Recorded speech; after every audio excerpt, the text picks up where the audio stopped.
We can continue with Lamed Melochos, the 39 Melochos of Shabbos. The cornerstone of Emunah. Chapter 1. Shabbos is the cornerstone of Emunah, Jewish faith, an affirmation of the truth of creation. We're saying that creation did happen. That two cells didn't bump into each other, that bumped into each other, that bumped into each other, that made this primordial ooze, that out of nowhere a fish or an organism came out and started walking on land. We don't believe in that. We believe in creation. And yeah, if you have questions about that, I can give you tons of answers. Please write an email to rabbisokol@gmail.com. And I will love to get in touch with you and discuss this with you at length. But now's not the time, because Shabbos is a symbol of the dominion of Hashem. That He created and fashioned the world from complete void, from nothing. Now, I tell people this. If you want to do something impossible, you're not even supposed to think about, but it's impossible, you can't do this, try to think of nothing. You can't. No black, no white. People think of nothing. They think of white or black. They think of a color. No colors. Nothing. You can't. And you shouldn't even try. That He did these works of creations in just 6 days. That He rested on the 7th day, the day of Shabbos. That His sovereignty over the world is total and eternal. It's one God.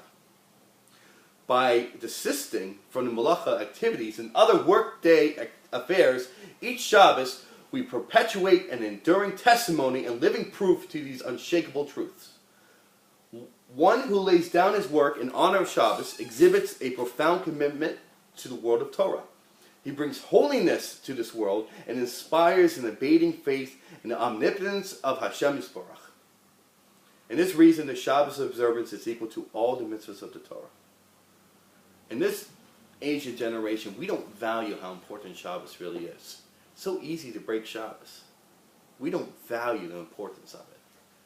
I have people, you hear, different Jews from different sects of Judaism that they will say right away, eating pork is the worst thing that we ever could do. Eating pork, that's synonymous with the sin in Judaism, eating pork. You eat pork, what's wrong with you? But if you say, did you flip on a light on Shabbos? Oh, okay. It's all right. Nothing really wrong.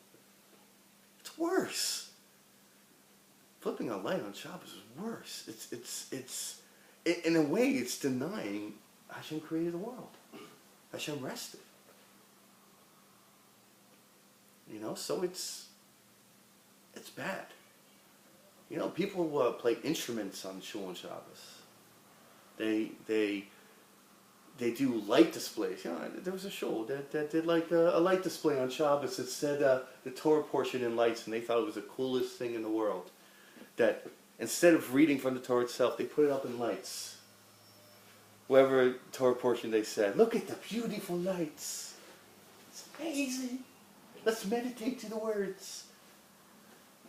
And how did the lights go up? The guy brought his laptop and opened up his laptop and pressed the button on Shabbos. And everyone witnessed the lights, the spectacle of the lights of the projector showing the Torah portion. You know what? The boat came. The boat loaded up people. And guess what? They missed the boat! The boat's gone! They have no clue what's going on.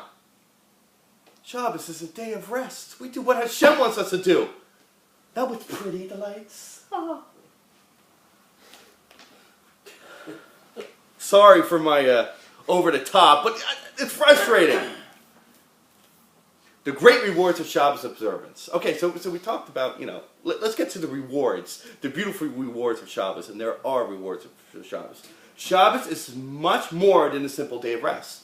Now, I talked about in my introduction, it's a way of connecting with people. It's a way of getting to know people. It's a way of relaxing. In fact, Shabbos is described as a priceless gift. What do you mean? I can't use my cell phone? I can't play my video games? How's it a priceless gift? How can I Facebook, man? I need my Facebook. Priceless gift with no Facebook?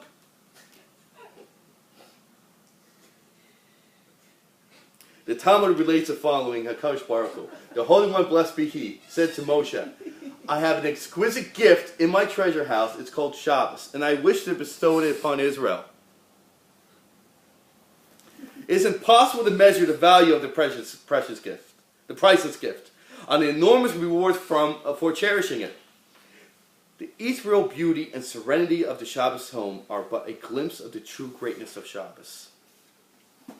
What I just said, me relaxing with my wife and my kids, me spending Shabbos with no distractions, it's a small fraction of beauty of Shabbos is.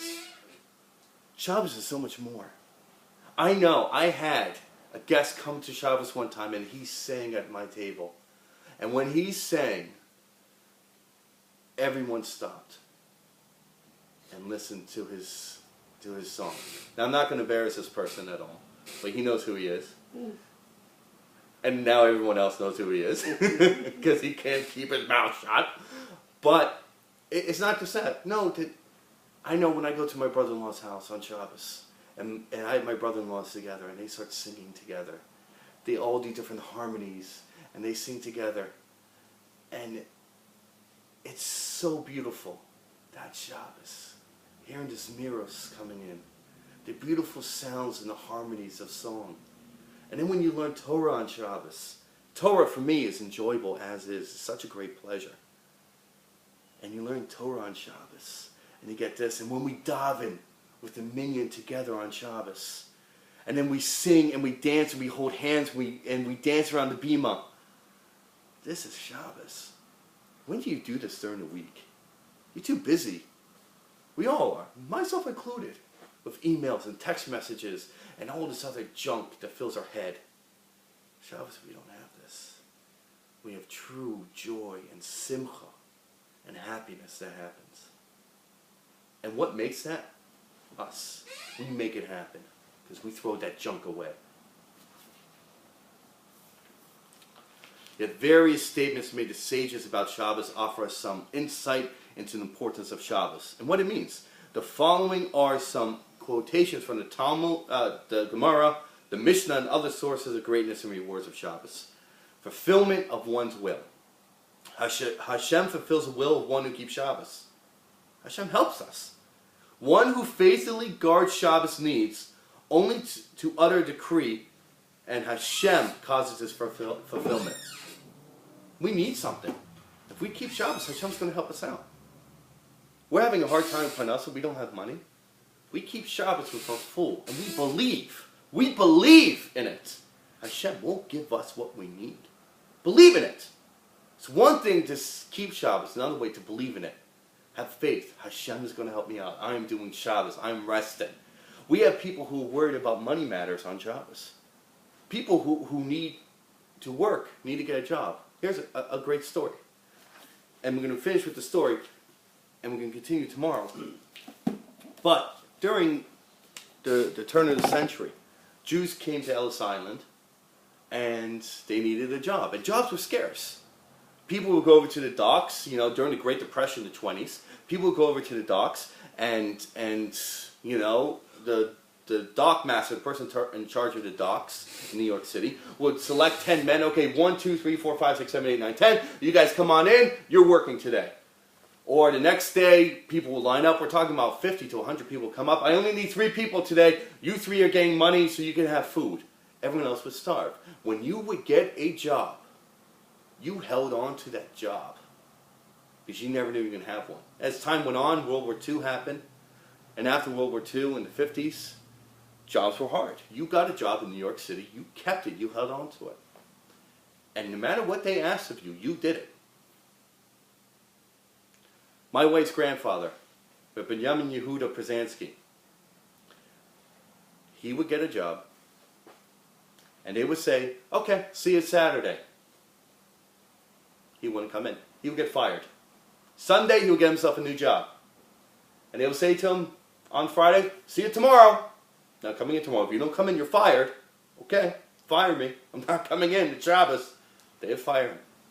And he would get a new job every single week. And it's true, a true story. And he would get fired every single week, and he would get a new job. And he did all kinds of jobs, painting and contracting and construction and sweeping a floor of a store, sweeping out for a barber shop, just to make money. And he would get fired week after week. I'm not working on Shabbos. Sorry. We don't worry about money on Shabbos. We don't think about it. It's not our business to worry about it. We're doing what Hashem wants us to do. And that's enjoying Shabbos. We daven. We spend time with our family. We eat good food. We sing together. We hold hands and we dance together on Shabbos. We become a family. A big Jewish family. And this is what we do on Shabbos.